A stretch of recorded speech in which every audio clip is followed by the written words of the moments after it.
My sons came home from the war. That's where all good stories should begin. My loves came home again, my priceless treasure found, safe and whole.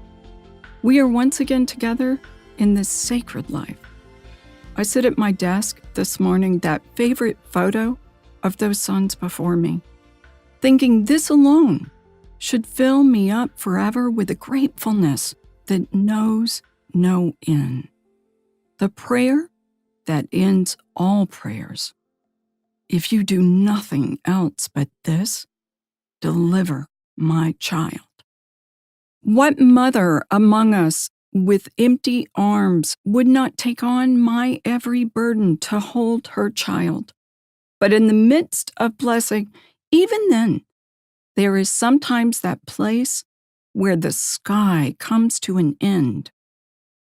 Next to the photo stands a little statue with arms outstretched, a gift from a friend writing to me that her name was Courage. You'll always have it now in the middle of everything, no matter what. People thought I had courage when those sons were both deployed, but I did not. I had a strange sustenance that carried me on. Some would call it faith, but I assure you, my faith for the future of all things I hoped for faltered. It was the faith of others that carried me in those days. I went through a phase where I played Leonard Cohen's Hallelujah over and over and over yet again. I've been broken and in all the unspoken places. Still, I crawl back to God. I pray He helps me embrace this life completely and be willing to leave it all behind in the same beating of my heart.